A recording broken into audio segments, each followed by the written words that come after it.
Je ne sais pas si vous savez que 75% des suicides concernent en fait les hommes. C'est un véritable enjeu de société parce qu'on sait que les hommes, en moyenne, il y a 40% qui ont tendance à moins consulter pour des problèmes de santé mentale. C'est une entreprise américaine avec un management très top-down, très rigide, avec des managers qu'on pourrait qualifier de requins. Hein. C'est qu'après mes 2 ans de mandat, j'ai pris quelques semaines de pause. Pendant ces vacances où j'ai pu retourner dans mon corps, j'ai pu en quelque sorte revenir à moi-même, que là je me suis rendu compte, mais qu'est-ce qui s'est passé? Cette kinésiologue me fait, mais en fait vous avez des symptômes de burn-out. Puis je dis, ouais, mais j'étais pas en burn-out, j'étais là, je fonctionnais.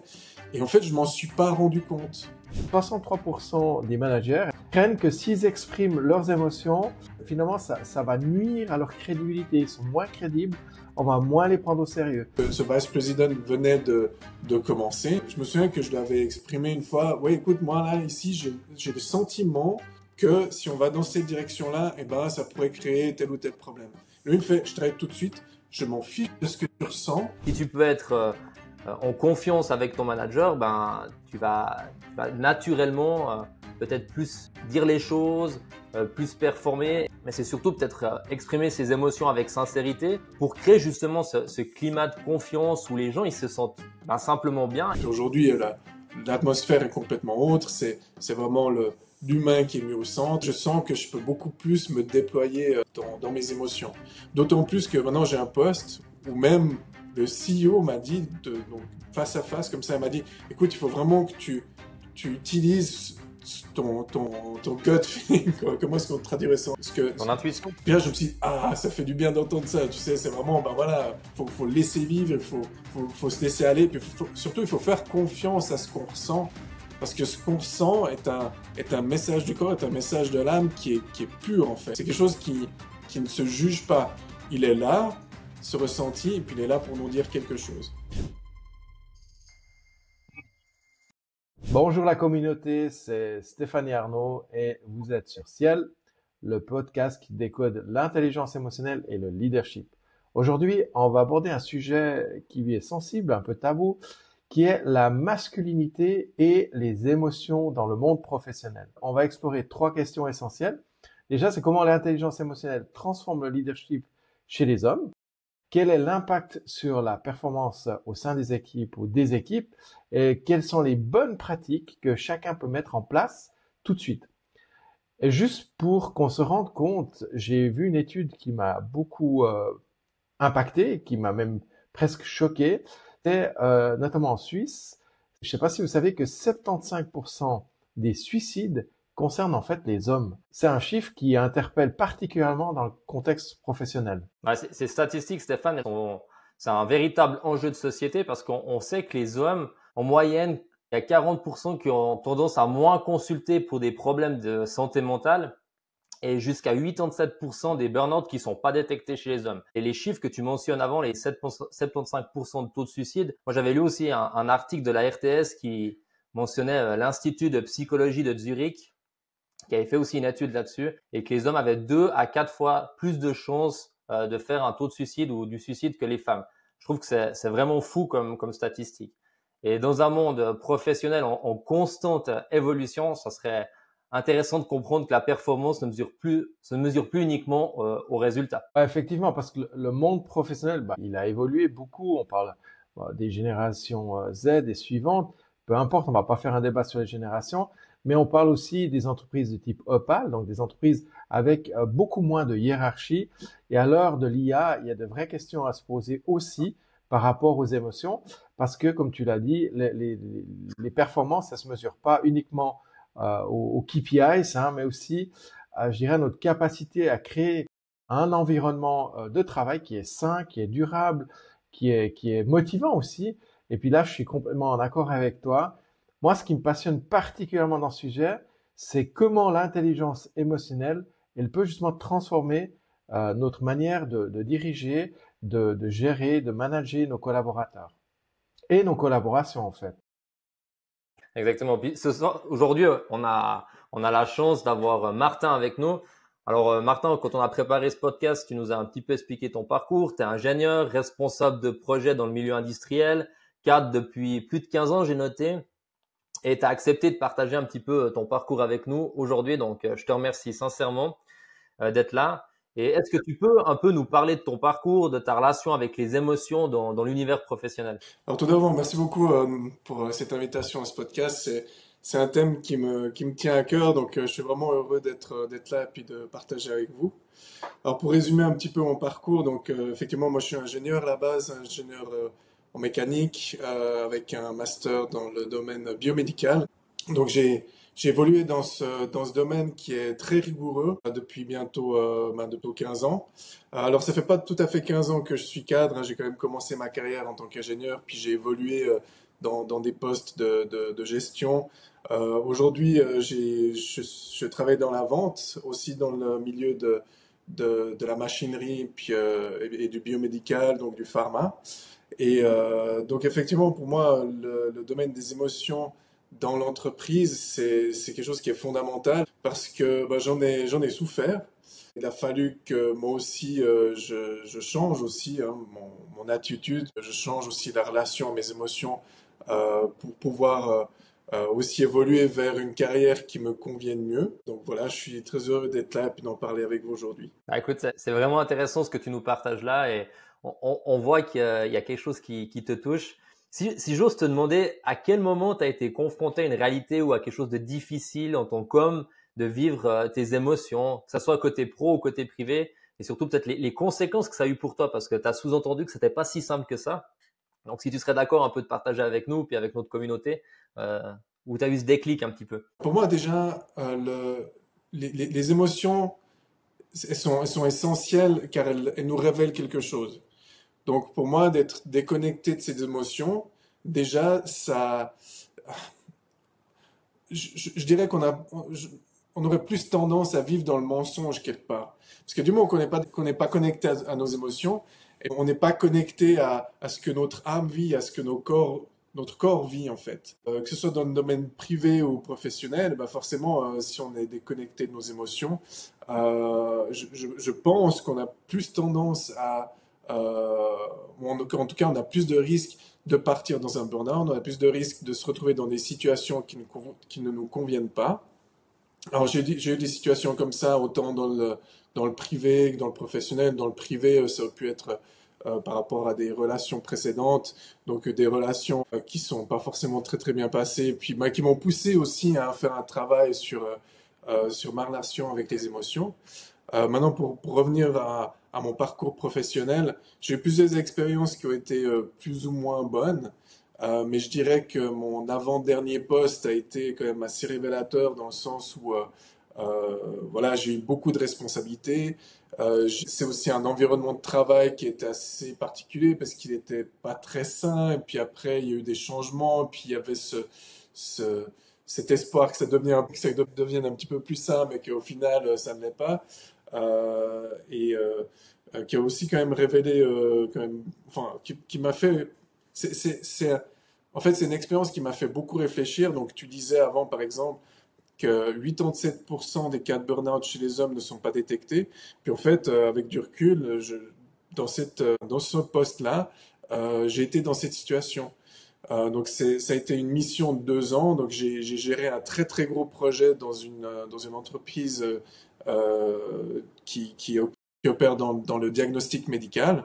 Euh, c'est une entreprise américaine avec un management très top-down, très rigide, avec des managers qu'on pourrait qualifier de requins, hein, très robotiques même. Je pourrais vous en parler plus en détail après. Mais moi, ce qui m'avait frappé dans cette expérience, c'est qu'après mes 2 ans de mandat, donc j'ai mon mandat qui s'est terminé, j'ai pris quelques semaines de pause. Après, j'ai commencé un nouveau poste et je suis parti en vacances avec ma femme pendant 3 semaines.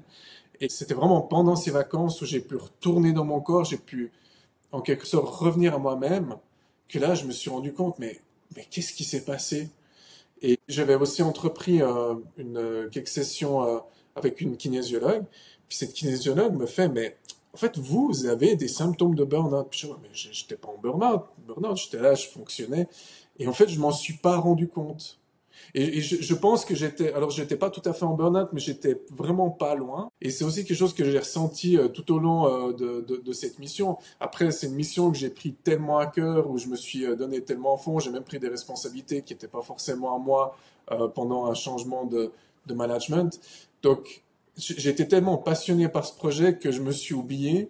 Et en plus de ça, vous mettez une couche de management toxique dessus, et puis c'est bon, là, on est coupé de soi-même.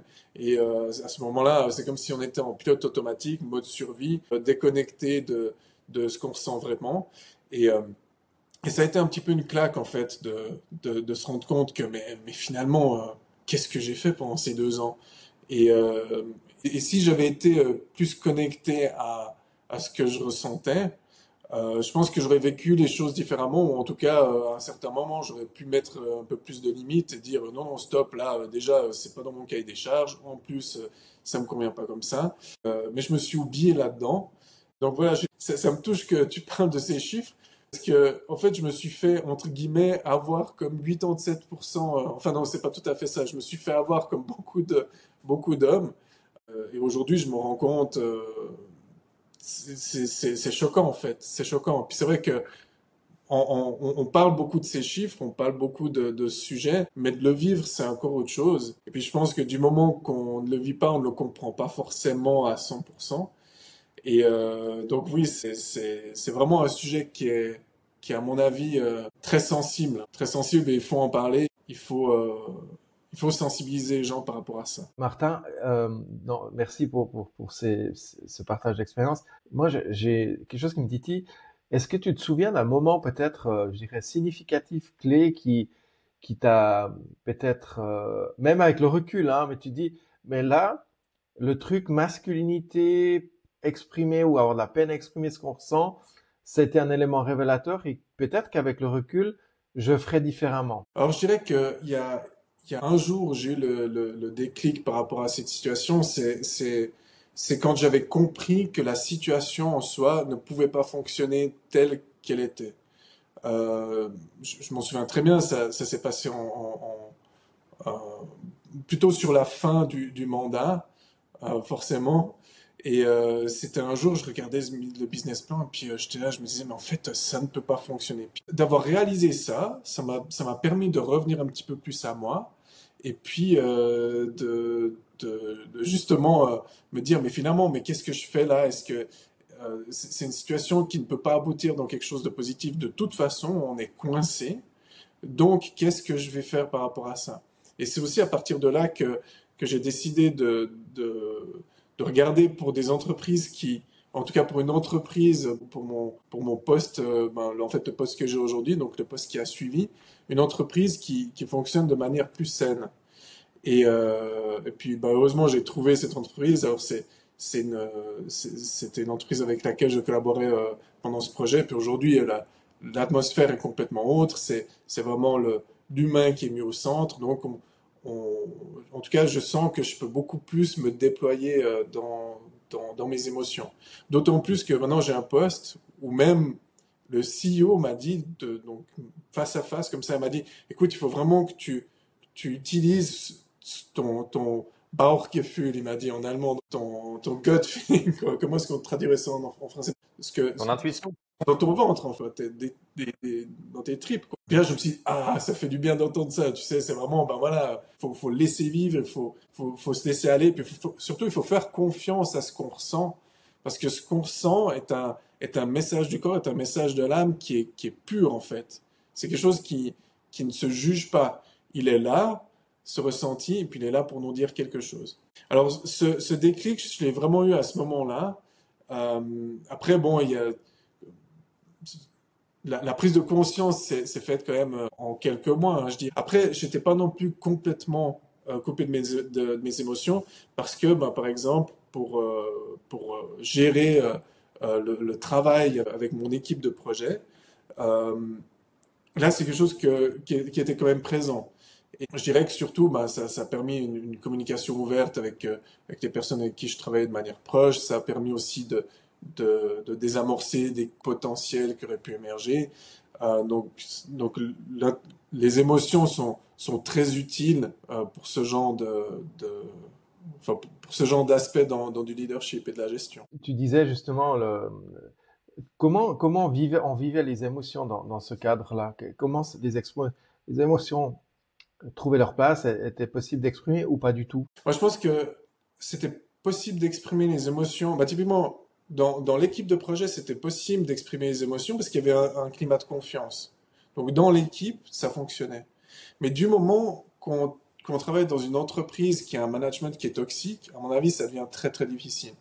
Je me souviens typiquement d'une réunion que j'ai eue avec le vice president, donc c'est vraiment c'est un très haut gradé, on va dire, dans l'entreprise. Donc ce vice president venait de commencer et donc voilà, ils ont choisi une personne qui était à la limite robotique, quoi. C'était vraiment voilà, si je me souviens que je l'avais exprimé une fois, ouais, écoute, moi là ici j'ai le sentiment que si on va dans cette direction-là, eh ben, ça pourrait créer tel ou tel problème. Lui, il me fait, je t'arrête tout de suite, je m'en fiche de ce que tu ressens, moi, je fais. Et puis, c'est là que je me suis dit, bon, alors les fêtes, c'est important, surtout quand on est dans la technique, surtout quand on est dans un domaine comme ça qui est très rigide, hein, le domaine pharmaceutique ou médical. On parle de bonnes pratiques de fabrication, et ces bonnes pratiques de fabrication, elles sont liées à des process qui sont très, très rigides, et ces process euh, sont nécessaires pour garantir une qualité de produit et garantir que le produit soit sûr pour le patient, etc. etc. Donc c'est un domaine qui est très rigide. Est-ce qu'il faut forcément avoir un management autant rigide aussi? J'en suis pas sûr. Mais voilà, c'est vrai que ça a été extrêmement difficile. Je dirais que en final, c'est quand même la culture d'entreprise qui va faire qui va faire si on peut exprimer ses émotions, si on peut vivre avec ses émotions ou pas dans l'organisation. Pour rebondir sur ce que tu dis, déjà, merci de nous partager ça. Je trouve que c'est assez impactant d'entendre que on s'en fiche des sentiments, seul le résultat compte, alors qu'on sait que nos décisions sont, je pense, à 90% liées aux émotions. Je sais aussi que tu as participé notamment à un stage, je crois, de la masculinité, qui a changé aussi ta vision, ta relation aux émotions. Aussi, tu étais aussi membre d'un groupe homme. Est-ce que tu serais d'accord de nous toucher 2 mois sur cette thématique-là? Ces deux événements, ces deux pratiques, on peut dire, ont vraiment impacté de manière très significative enfin ma relation à mon monde intérieur, on va mettre ça comme ça, mais aussi ma relation avec les autres hommes. Mais déjà, le groupe homme, donc juste pour mettre un petit peu un cadre, c'est un cercle de plusieurs hommes qui se réunissent, donc ce sont des hommes qui se réunissent une fois par mois à peu près, et qui partagent leurs problèmes, qui partagent aussi leurs émotions. Ça a été un cadre extrêmement bienveillant et extrêmement ouvert, et qui m'a fait, on va dire, qui m'a fait réaliser deux choses. C'est la première chose que j'ai pu réaliser dans ce cercle d'hommes, c'est que au final, je ne suis pas seul. D'autres hommes, et probablement tous les hommes, vivent à peu près les mêmes choses que moi je peux vivre. Et deuxièmement, ça m'a permis d'établir un lien de confiance avec ma propre masculinité, mais au travers des autres hommes, dans le sens où en pouvant partager des choses ouvertement et aussi de me rendre vulnérable face à d'autres hommes, en fait, c'est ça que ça m'a appris. Je me suis vraiment rendu compte que j'étais entouré de frères. Donc, quand on est entouré de frères, ben déjà, qu'est-ce qu'on peut se dire, c'est que il y a une relation de confiance, il y a une relation plus intime. Et aujourd'hui, ma manière de communiquer, ma relation aussi peut-être avec d'autres hommes, elle a beaucoup changé dans ce sens-là. C'est que moi, quand je parle maintenant à un autre homme, qui peut être un membre de mon équipe, ça peut être mon chef, ça peut être un collègue, peu importe, ça peut être un client aussi, j'ai quelque part en moi ce ressenti de connexion où je me dis, en fait, cet homme est un frère. Donc, il y a cette relation de confiance qui est là. Ça permet d'exprimer les choses autrement, ça permet d'exprimer les choses de manière plus ouverte. Alors, bien sûr, il ne faut pas le faire avec tout le monde, hein, mais en tout cas, moi, ça m'a donné cette impulsion-là. Ensuite, j'ai fait effectivement un stage. En fait, c'était plutôt un rituel de passage à l'homme. Donc ce sont des rituels qui aujourd'hui, à mon avis, en tout cas, je suis d'accord avec ceux qui disent que c'est quelque chose qui est manquant dans nos sociétés. J'ai lu un livre extrêmement intéressant là-dessus, d'ailleurs, qui démontre que dans toutes les cultures et toutes les tribus du monde, il y a des rites de passage à l'adulte pour les jeunes garçons. Il y en a aussi pour les jeunes femmes, enfin les jeunes filles, mais c'est surtout quelque chose qui est important pour les jeunes garçons parce que ça leur permet d'asseoir leur confiance dans leur force, dans leur puissance, dans leur ancrage aussi, et d'ensuite pouvoir faire face à des situations dans leur vie qui pourraient être difficiles. En tout cas, c'est quelque chose qui renforce les jeunes hommes et qui est omniprésent dans les cultures du monde. Et c'est vrai que dans notre civilisation aujourd'hui, c'est quelque chose qui manque. Alors apparemment, ça peut se faire d'autres manières, mais un petit peu déconstruites. Et j'ai été attiré par cette idée de participer à un passage comme ça, justement pour pouvoir déjà faire ce pas et puis de pouvoir expérimenter. Mais finalement, qu'est-ce que ça fait de faire un rituel comme ça? Et là, on va dire, ce que j'ai ressenti, c'est que ce que j'ai pu intégrer au groupe homme, là, ça c'est vraiment ça a imprégné toutes mes cellules. Ça a vraiment été un stade qui m'a permis comment dire ça? Je le sens maintenant dans toute ma matière. Je sais pas si je suis clair dans comment est-ce que ça peut être décrit. C'est comme si maintenant c'était intégré en moi et je le vis de manière innée en quelque sorte. Et si je pense à moi avant le passage au groupe homme, avant ce stage, je pense que j'étais quand même beaucoup moins ancré et beaucoup moins paisible. Aujourd'hui, j'ai comme plus de sérénité et plus de solidité. C'est ce que je ressens aujourd'hui. C'est intéressant. Et alors, je pense qu'il y a plusieurs choses. Il y a un aspect identitaire aussi. On a ça dans beaucoup de cultures, hein, les rituels de passage, hommes ou femmes d'ailleurs aussi. Et puis même dans certaines communautés, c'est lié aussi à l'identité. Et puis ça touche évidemment aussi toute une dimension émotionnelle. D'ailleurs, il y a une étude assez récente de McKinsey qui a relevé un paradoxe qui est assez intéressant, c'est que cette étude a dit que 85% des leaders sont reconnus comme des gens plutôt exceptionnels par leurs membres, hein, des équipes, parce qu'ils montrent leur vulnérabilité. Et seulement, c'est là qu'est le paradoxe, quand on interroge les managers, 63% des managers, et moi je le vois aussi dans les séminaires que j'anime, hein, craignent que s'ils expriment leurs émotions, finalement ça va nuire à leur crédibilité. Ils sont moins crédibles, on va moins les prendre au sérieux. Quand tu entends ça, toi Martin, qui a fait justement ce cheminement, comment t'as dépassé finalement cette crainte de montrer ta vulnérabilité, peut-être ta sensibilité? Je sais pas comment ça résonne en toi quand je te dis ça. Alors, pour moi, il y a plusieurs aspects.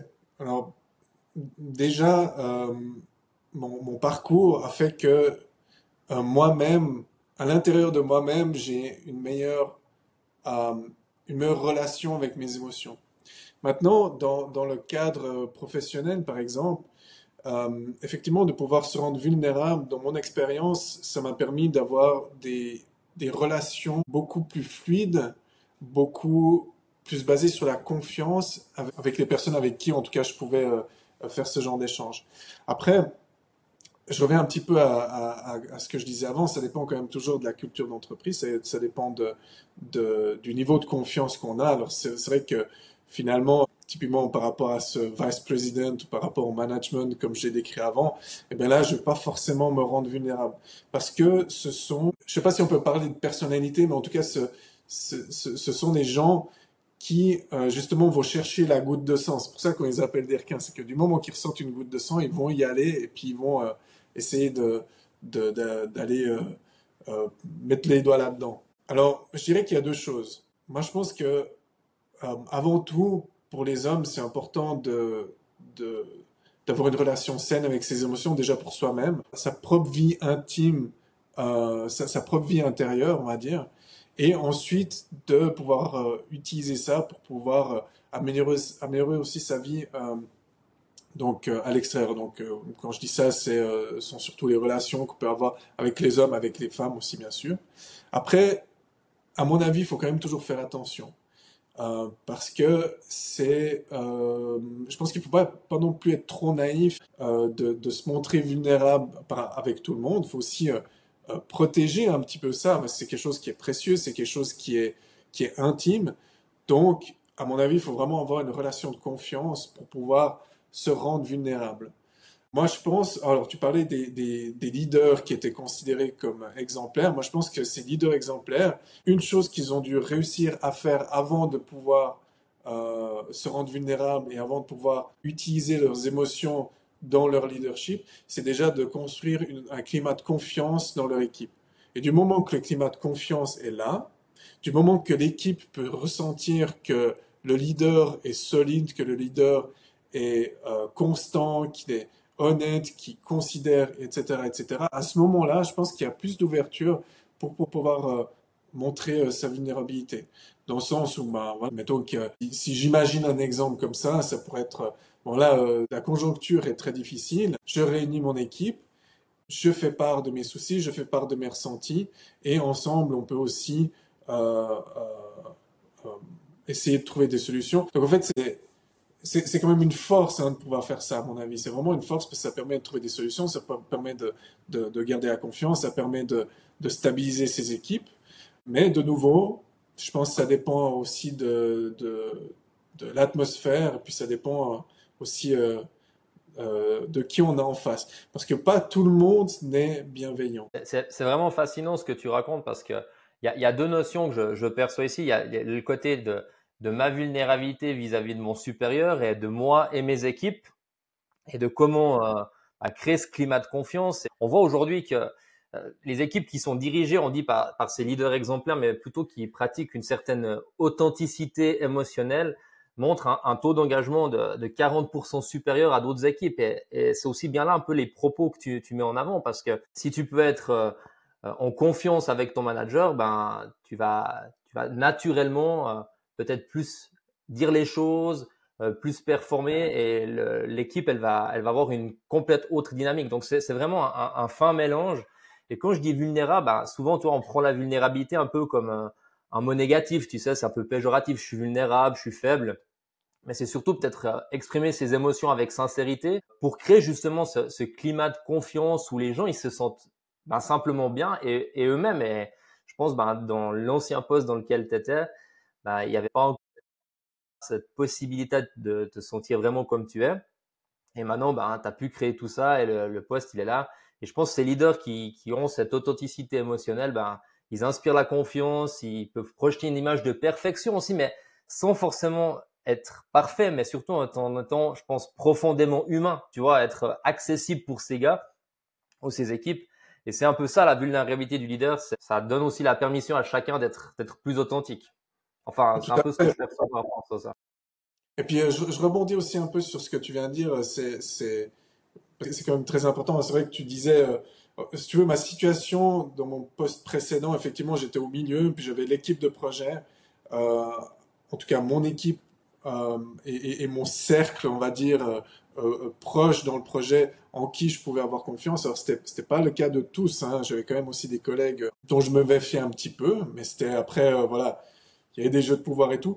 Mais après, c'est vrai que d'un autre côté, il y avait ce management très, enfin, puis d'ailleurs, tu vois, je l'appelle management, je l'appelle pas leadership. Ce sont des managers sans vraiment notion de leadership.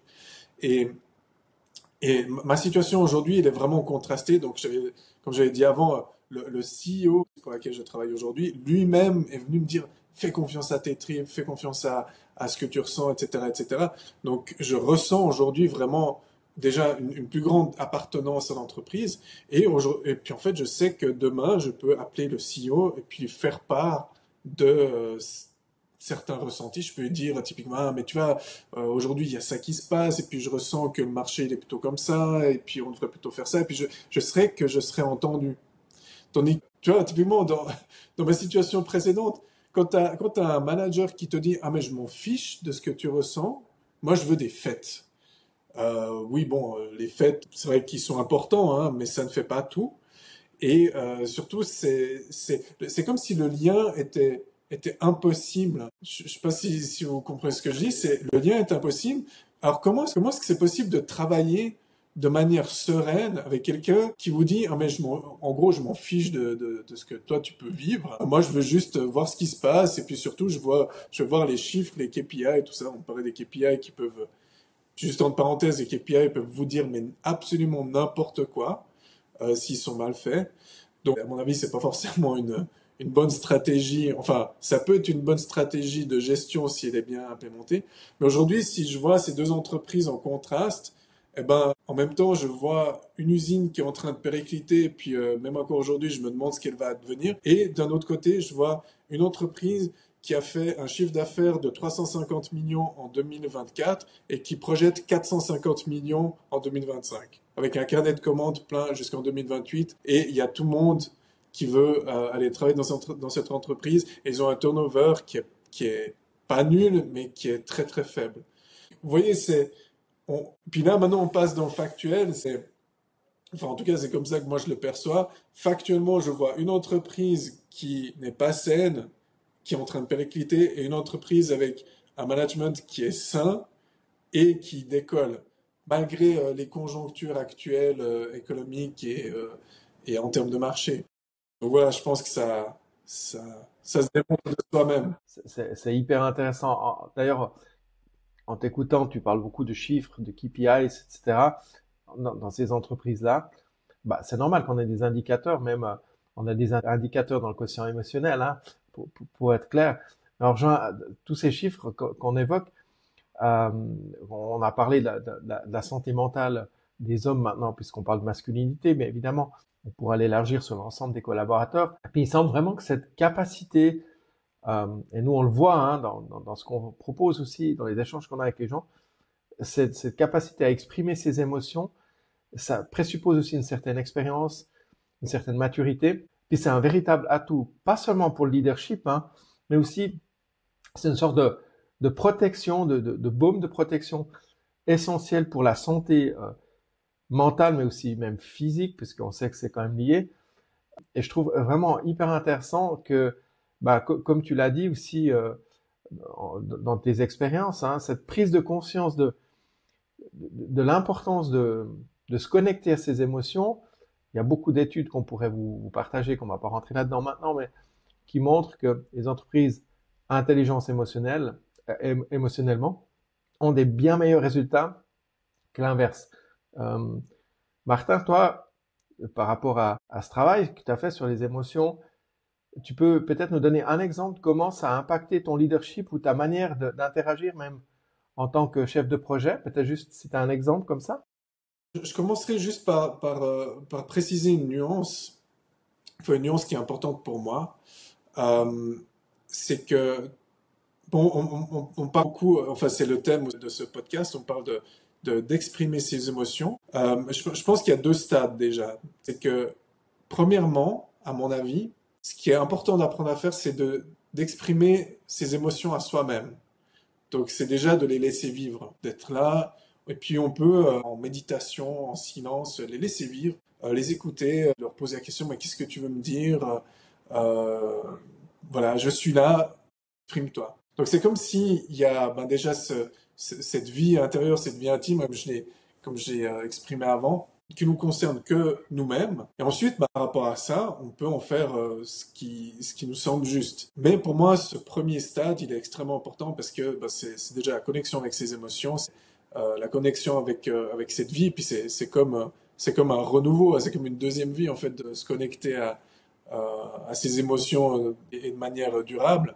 Et ensuite, ces émotions, puis c'est peut-être là que, enfin, moi je définirais l'intelligence émotionnelle comme ça, c'est déjà de pouvoir laisser vivre ses émotions et ensuite de savoir quoi en faire de manière bienveillante et intelligente. Et je dirais que pour moi, un exemple, j'essaie de vraiment trouver une situation concrète pour pouvoir illustrer ça de manière claire. Je dirais que, en fait, de manière générale, je vois mes projets comme des œuvres, dans le sens où, typiquement, même quand je faisais du développement pur et dur, hein, d'ingénieur, euh, j'aimais quand même déjà à ce moment-là suivre un peu euh, le, suivre mon intuition pour pouvoir développer des systèmes. Alors, je vais prendre un exemple qui est assez simple peut-être. C'est quand j'ai commencé ma carrière, j'ai travaillé dans l'aérospatial, qui est aussi un domaine qui est très rigide. Et on m'avait donné comme mission d'optimiser une pièce pour qu'elle puisse résister aux conditions d'un train d'atterrissage d'avion. Donc un train d'atterrissage d'avion, c'est quand même c'est très contraignant hein, comme environnement. Et donc pour pouvoir faire un nouveau design de cette pièce, je savais pas trop par où commencer. En plus, j'étais un peu, ben voilà, c'était mon premier poste, je venais de sortir des écoles et tout. Et bon, voilà, pour un système comme ça, il faut pas se rater, hein, c'est une pièce d'avion. Euh, donc voilà, moi j'étais là et puis je me suis dit, mais par où est-ce que je vais commencer? Et j'ai juste suivi mes intuitions euh, et voilà, un peu comme un artiste comme ça, euh, j'ai pris le dessin existant et puis j'ai essayé de l'améliorer moi-même pour qu'il puisse convenir à sa fonction, donc à cet environnement. Et, euh, et en fait, le truc, c'est que je peux même pas vraiment vous expliquer comment j'ai réussi à faire. J'ai juste Mhm. suivi ça et je me suis dit, ah bah tiens, je vais rajouter un rayon ici, je vais faire cette forme plutôt comme ça, je vais faire la forme plutôt en forme de dôme, enfin, etc., etc. Et en 2 semaines, j'ai pu optimiser la pièce et j'ai même surpassé les spécifications qui m'étaient données. Mais en fait, aujourd'hui, je peux pas vous expliquer comment j'ai fait. J'ai juste suivi. J'ai fait confiance à ce que je percevais et j'ai suivi. Je me suis laissé explorer quelque chose. Et en fait, maintenant que j'en parle, c'est peut-être ça la clé, hein. C'est juste laisser, euh, laisser son âme, laisser son, son, comment est-ce qu'on pourrait dire ça? Laisser son monde émotionnel puis son monde artistique. Finalement, je sais pas si c'est en y parlant comme ça, peut-être que c'est même la même chose. C'est juste lui faire confiance, de le suivre et de se laisser surprendre et de voir où c'est qu'il peut nous amener. Et en fait, cet exemple-là, il est peut-être simple, il est peut-être, comment dire, il est peut-être basique, mais au final, pour moi, c'est peut-être l'exemple qui est le plus parlant parce que il m'a permis d'aboutir à quelque chose de très concret et qui m'a même permis d'aller au-dessus de ce qui était demandé. Et en fait, c'est une question d'avoir confiance et de suivre et de se laisser porter.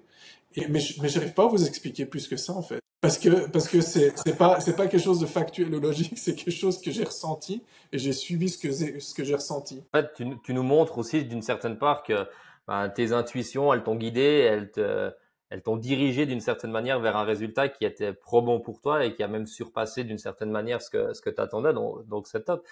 Mais si on va peut-être un petit peu, si j'ai bien compris, tu es dans le monde de l'ingénierie et puis tu as géré pas mal de projets. Tu as sûrement dû aussi avoir des équipes sous toi, des personnes ben, qui étaient avec toi. Est-ce que tu as eu un exemple ou est-ce que tu as pu peut-être constater, je sais pas, moi j'imagine que dans cet univers-là, les émotions, bah, moi ça me paraît très rigide, tu vois. Je me dis, ouais, c'est de l'aéronautique.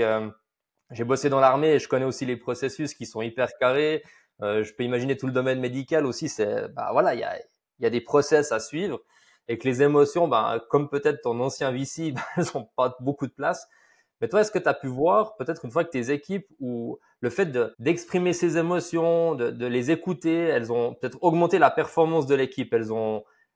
les gens ils se sont sentis waouh, là il y a quelque chose. Et c'est pas que depuis le haut, mais parce que là tu nous as donné des exemples où toi tu t'es senti écouté et puis tu performes mieux, mais avec tes équipes, dans ta manière de faire, est-ce que tu as constaté quelque chose comme ça ou tu aurais quelque chose qui te parlerait et que tu pourrais nous expliquer par rapport à ça? Donc oui, alors je dirais que justement dans un domaine qui est très procédurier, où la qualité est extrêmement importante, où faut être très discipliné, comme dans le domaine donc du biomédical ou de l'aéronautique, à mon avis, le leadership, enfin le- l'intelligence émotionnelle dans le leadership est d'autant plus importante. Effectivement, ce sont des domaines qui sont assez militaires aussi. Alors moi, j'ai pas fait de service militaire, donc je peux pas forcément comparer. Mais j'imagine que ça peut être un petit peu comparable dans le sens où c'est un domaine qui est assez rigide, qui est assez difficile. Il faut d'autant plus prendre soin de son équipe. Alors, je peux donner un exemple, hein, typiquement dans le développement ou la fabrication d'un produit pharmaceutique ou d'un produit médical. D'un côté, on a les bonnes pratiques, d'un autre côté, on a les autorités hein, avec Swissmedic, la FDA. D'un autre côté, on a le patient. Euh, où il faut diminuer le risque pour le patient. Donc, il y a tous ces aspects qu'il faut prendre en compte et puis la situation peut devenir très très compliquée parce qu'il faut quand même trouver un compromis pour pouvoir fabriquer le produit avec la qualité escomptée, avec aussi, faut le dire, hein, avec l'intérêt économique escompté, etc. Et puis ça peut créer quand même pas mal de tensions parce que typiquement, d'un côté, il y a les ingénieurs qui vont tirer pour oui, mais on va optimiser, on va faire cette machine comme ça, comme ça, comme ça. Et puis après, d'un autre côté, il y a le, euh, les responsables qualité, puis les responsables réglementaires qui vont venir nous dire oui, mais non, vous ne pouvez pas faire les choses comme ça parce que nous, pour assurer la qualité, on veut ça, ça, ça. Donc, en fait, il y a quand même beaucoup de tiraillements et puis beaucoup de conflits qui pourraient émerger et surtout aussi beaucoup de frustration. Et puis ça, c'est quand même quelque chose qu'il faut gérer parce que ce sont des projets qui durent souvent longtemps, ce sont des projets qui sont sensibles, ce sont des projets qui comportent beaucoup de risques. Et à mon avis, là, il faut d'autant plus faire preuve d'intelligence émotionnelle, déjà pour ressentir son équipe, quand il y a quelque chose qui ne va pas, de pouvoir repérer chez quelqu'un si, voilà, s'il y a de la frustration, ou alors s'il y a des émotions négatives qui s'installent à long terme, et puis ça, c'est jamais vraiment bon signe. Donc, ça permet aussi de repérer et puis de pouvoir aller chez cette personne qui dirait, écoute, comment ça va? Est-ce que tu te sens entendu? Est-ce qu'il y a quelque chose que tu aimerais exprimer parce que je vois ou je ressens qu'il y a quelque chose qui te perturbe? Donc, à mon avis, il faut être encore plus raffiné dans ce genre d'environnement et parce qu'il y a beaucoup plus de risques et beaucoup plus de possibilités que, voilà, que des problèmes puissent émerger dans des équipes de projet dans ce domaine-là. C'est très intéressant parce que j'ai lu une étude là dernièrement où ils disent justement que les entreprises qui développent l'intelligence émotionnelle, ils voient vraiment, puisqu'on est dans le monde industriel, c'est encore plus intéressant, que leur productivité, elle augmente d'environ 20%. Donc, certes, il y a l'aspect technique, mais on voit aussi que l'aspect humain converge finalement vers une amélioration de la productivité. Est-ce que toi, tu as peut-être dans tes souvenirs un moment où justement la prise en compte, alors tu as donné l'exemple par exemple quand tu étais jeune ingénieur, hein, où tu as plutôt écouté ton ressenti, même si tu peux pas forcément l'expliquer, puis c'est pas impératif, mais un moment où tu as pris en compte justement les émotions, peut-être dans la dynamique d'un groupe, une séance, etc., où où tu es convaincu aujourd'hui que ça fait la différence dans ton équipe. Est-ce que tu aurais un exemple comme ça? J'ai l'exemple typiquement dans ce projet que j'ai eu euh, dans cette entreprise, enfin avant-dernière entreprise. Bon, maintenant, au final, je dois dire que j'en suis pas si loin parce que je travaille pour le fournisseur. Euh, donc voilà, mais on va dire que dans ce projet-là, on a une situation qui était très délicate. C'est qu'il y avait un problème technique qui a été un petit peu sous-estimé et qui a fait que les machines n'ont pas fonctionné comme spécifié tout de suite. Comme l'équipe cherchait un petit peu le pourquoi du comment, essayer de trouver la cause racine, puis voilà, elle a un petit peu pédalé dans la semoule. Ben, on a perdu pas mal de temps, en fait, on a perdu presque un an, ce qui est énorme hein, dans un projet comme ça, parce que ce sont des pertes en termes de business plan, on part de millions de pertes. Hein. Donc forcément, après, on a tous les spots sur nous, donc ça met beaucoup de pression. Et je dirais que dans ce cas-là, le fait d'avoir pu, euh, quelque part, aussi permettre à l'équipe de se rendre vulnérable, parce que comme, en fait, c'était un problème qu'on n'avait pas pu euh, prévoir, et ce qui était un petit peu étonnant, parce qu'au final, on se disait, mais comment est-ce que ce problème-là n'a pas été, on va dire, estimé avant, comment ça se fait qu'on n'y a pas pensé avant, etc. Et en parlant avec l'équipe, en ayant vraiment une discussion ouverte avec l'équipe, puis en laissant aussi un petit peu s'exprimer les frustrations qu'il y a pu avoir, on s'est rendu compte que le problème, c'est que les gens qui étaient experts de ce produit, ils ne sont plus dans l'entreprise. Qu'il y a toute une part de l'équipe qui se sentait un peu perdue parce que le know-how n'était plus là. Les gens essaient de faire de leur mieux, mais ils pédalent, mais ils connaissent pas. Le transfert de connaissances n'a pas été fait d'une manière convenable. Donc, ça a aussi permis de révéler la situation réelle qu'il y avait dans l'équipe. Et à partir de là, eh bien, on peut faire de l'amélioration, on peut essayer de récupérer ce know-how, on peut essayer de faire en sorte de l'apprendre par soi-même, on peut, voilà, en tout cas, mettre des choses en place. Mais c'est vraiment un aspect qui a été crucial parce que ça nous a permis de comprendre pourquoi on a été dans cette situation. Mais c'est vrai que pour ça, c'est pas venu tout de suite. Hein. C'était une première discussion. Après, il y a eu aussi des workshops. On a essayé de mettre sur papier les choses parce que l'équipe elle-même, au début, ne savait pas elle-même où était le problème, ne savait pas elle-même où où c'est que ça a coincé pour qu'on en sorte dans cette situation-là. Mais c'est vrai qu'au final, c'est venu petit à petit, en ayant ces discussions, en mettant en place une atmosphère de confiance, que les gens, petit à petit, on peut mettre des mots sur ce qu'ils ressentaient, et puis ça a permis de trouver la cause racine du problème. Donc là, ça a été extrêmement intéressant, parce que au final, la solution, ou en tout cas la description du problème et la cause racine, elle n'est pas forcément venue factuellement à la base, elle est plutôt venue d'un ressenti de l'équipe. Donc l'équipe a partagé son ressenti et après, tac, on a pu faire le lien entre ah oui, mais en fait, l'équipe se sent perdue, l'équipe se sent euh, impuissante face à la situation, l'équipe sent qu'il y a un gap quelque part et c'est par après qu'on a pu faire le lien entre ce ressenti et effectivement le fait que il y a 2 ans, la dernière personne qui connaissait vraiment le produit est partie à la retraite et il n'y a pas eu de transfert de know-how. Donc ça a été extrêmement intéressant de l'observer et puis ça a été un outil finalement très puissant. Et je pense que si on en était resté qu'au fait, on n'aurait pas pu trouver cette cause racine, en tout cas pas aussi vite. Peut-être qu'on l'aurait trouvé, mais ça aurait pris beaucoup plus de temps. Mais là, ça nous a quand même permis de gagner du temps et d'aller au fond des choses. Et en plus de prendre l'équipe de projet avec et de la faire se sentir considérée. C'est hyper intéressant parce qu'au début, tu nous dis que ça vous a perdu quand même presque une année dans votre projet parce qu'on était très factuel. Et au moment où les émotions sont là, ou les moments où les gens ont un peu plus cette confiance d'exprimer ce qu'ils ressentent, leurs peurs, leurs doutes, les choses qui peuvent bloquer. Et là, gentiment, les langues se délient, on dit les choses et on avance. Donc, c'est hyper. Pour moi, le parallèle, il est assez fort parce qu'en fin de compte, on voit que certes, il y a besoin de process, mais au bout d'un moment, il faut aussi parler aux gens et comprendre ce qu'ils ressentent pour avancer. Donc, ouais, franchement, super pour cet exemple. J'aimerais te poser une question. On va peut-être changer un peu de sujet. Au tout début, tu as parlé du groupe d'hommes. Peut-être pour ceux qui connaissent pas, moi le premier, peut-être tu peux nous expliquer en 2 mots en quoi ça consiste le groupe d'hommes. Et ça m'intéresserait de savoir aussi comment le groupe d'hommes a influencé un peu ta manière de diriger, parce que tu nous as parlé que tu considères les hommes maintenant plus comme des frères ou c'est tous des frères. Mais concrètement, ça a influencé comment ta manière de diriger tes équipes maintenant? Parce que je pense que tu as quand même des hommes dans tes équipes.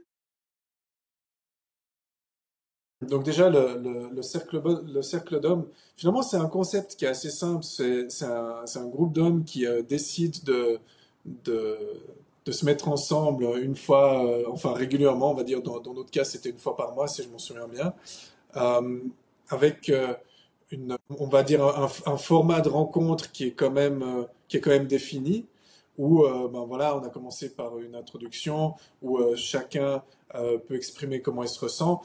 Chaque personne, enfin chaque homme a 2 minutes pour s'exprimer. Et puis en fait, ces 2 minutes sont vraiment 2 minutes qui sont réservées, où on peut parler pendant 10 secondes, puis après rester en silence pour le reste du temps. Ou alors ça permet aussi ben voilà, on va pas forcément dire de limiter, mais de mettre un cadre pour pouvoir s'exprimer de manière beaucoup plus focusée sur un ressenti ou sur une problématique. Au final, voilà, c'est assez simple dans le sens où l'impulsion elle vient quand même du ressenti de chacun.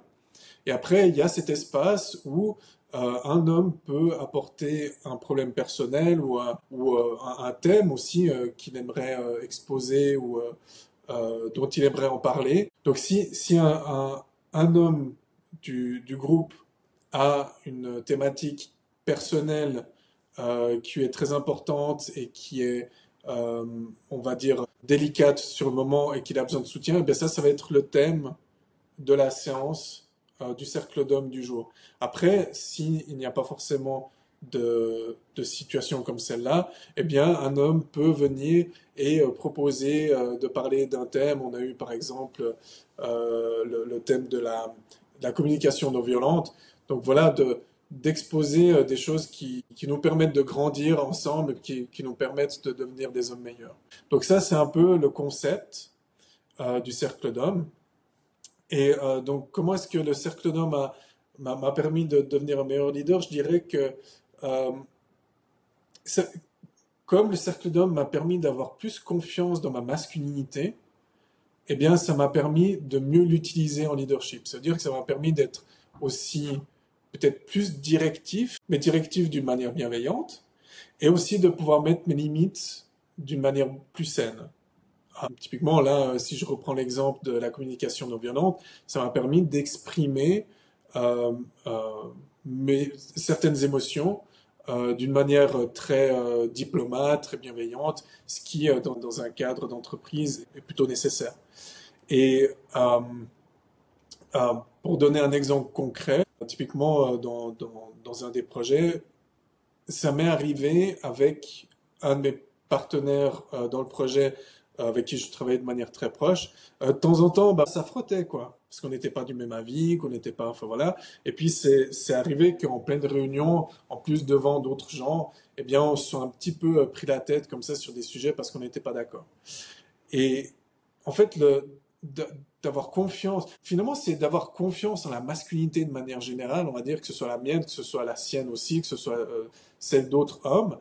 Et ben, ça m'a permis d'aller beaucoup plus vite chez lui et de lui parler et puis de dire, écoute, c'était pas personnel, c'était pas contre toi, mais moi, je pense que de faire ça, ça ne va pas parce que, comme ça, parce que, enfin voilà, j'ai mes raisons. Et puis après, à ce moment-là, on a pu décortiquer ça et puis trouver des compromis.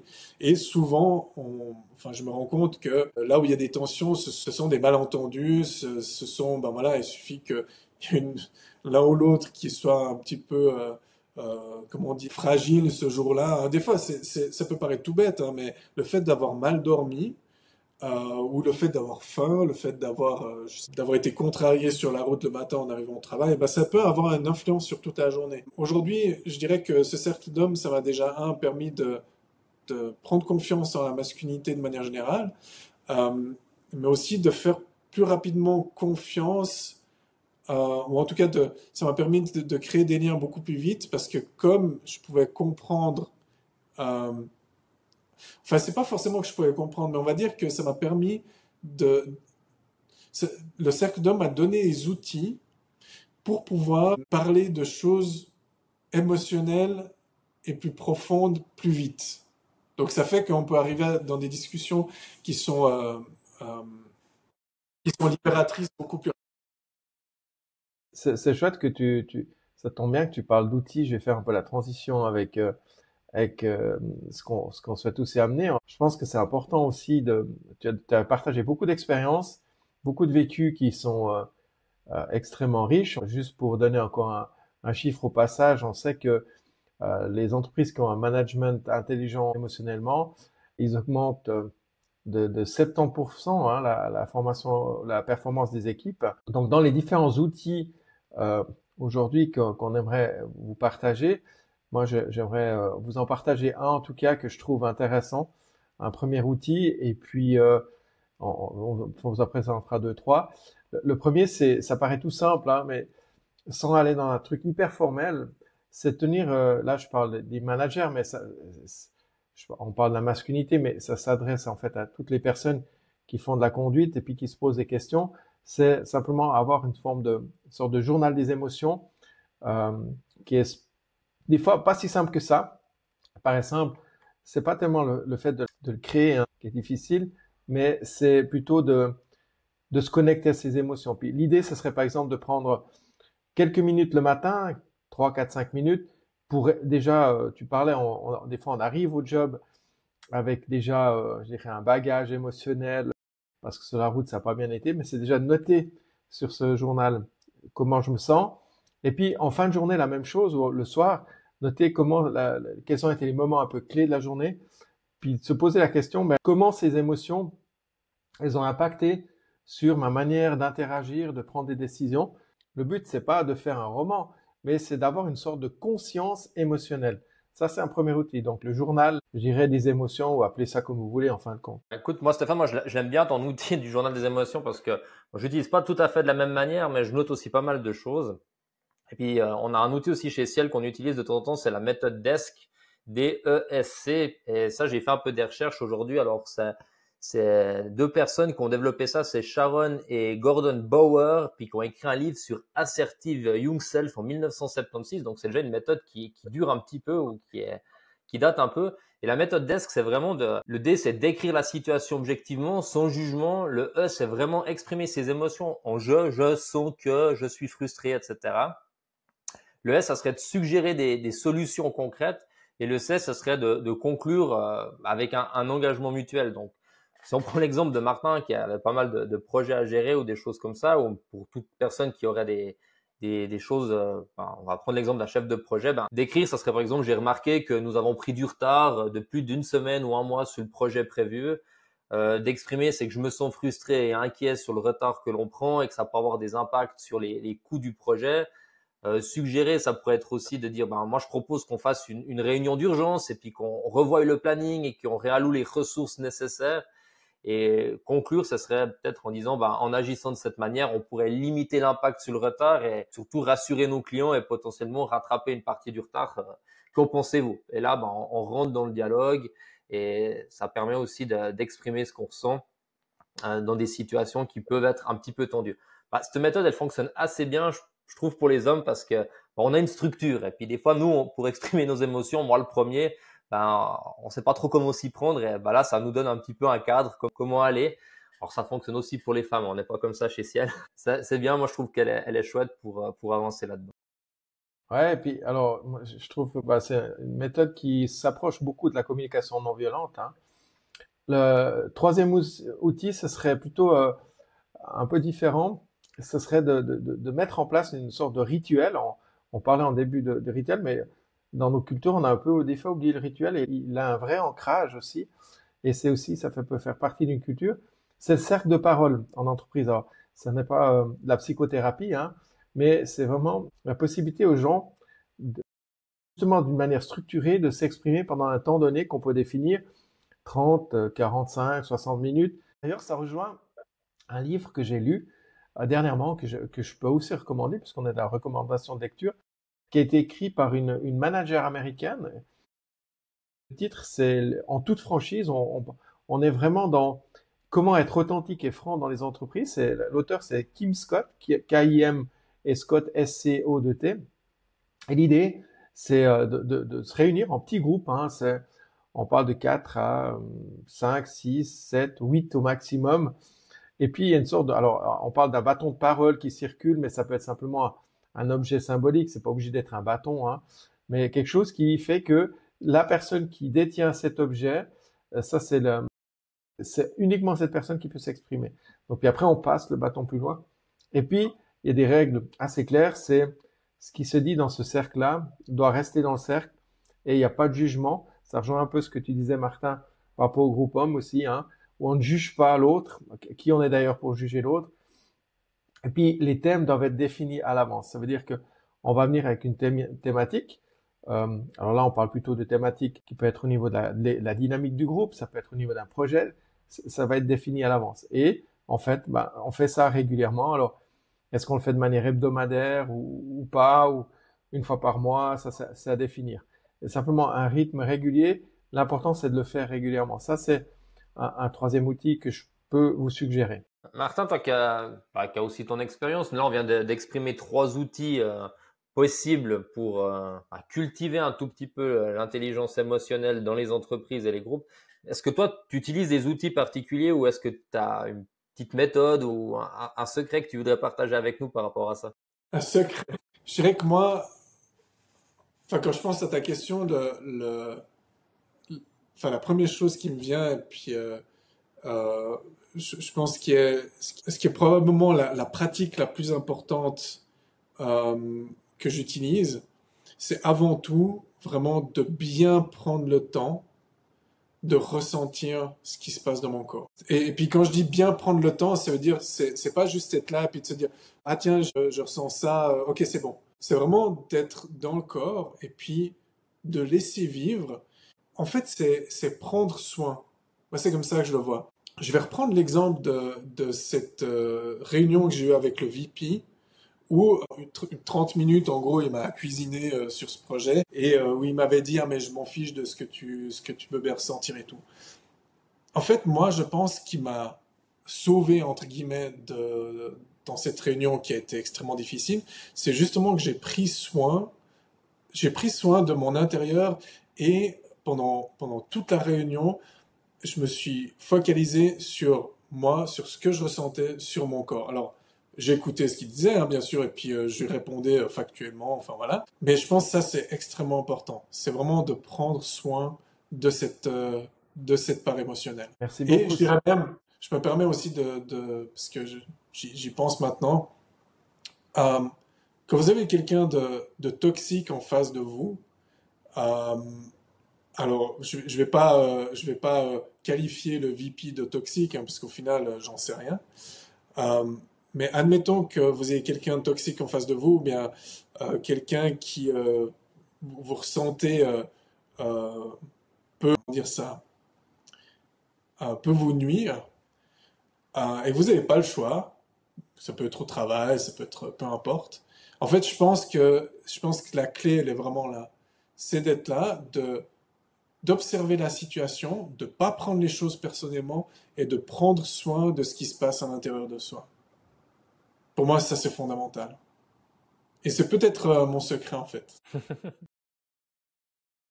Martin, avant de conclure, hein, parce qu'on arrive gentiment en fin de ce podcast, quel message tu aimerais transmettre aux hommes, particulièrement aux managers qui nous écoutent? Alors moi, je dirais que un message aujourd'hui, donc aujourd'hui, on a parlé des émotions dans le leadership, mais aussi beaucoup de masculinité. Moi, je pense, ce qui me tiendrait à cœur aujourd'hui de dire, c'est euh, déjà, la masculinité n'est pas toxique. En fait, la vraie masculinité n'est pas toxique. Et puis, ça me tient à cœur de le dire parce que aujourd'hui, ça fait quelques années qu'il y a une sorte de propagande sur ce sujet-là qui se déploie un petit peu partout. Et puis, le problème que je vois avec ça, c'est que les hommes pourraient avoir peur peut-être d'explorer leur masculinité à cause de ces préjugés. Moi, ce que j'ai envie de dire, c'est la masculinité, elle est belle, la masculinité, elle est utile, la masculinité peut apporter beaucoup de très très bonnes choses et la masculinité toxique n'existe pas. En fait, ce sont les personnalités toxiques existent, mais ça peut être homme, femme, peu importe. C'est pas une question de masculinité. La masculinité en soi, elle est belle et il faut la vivre.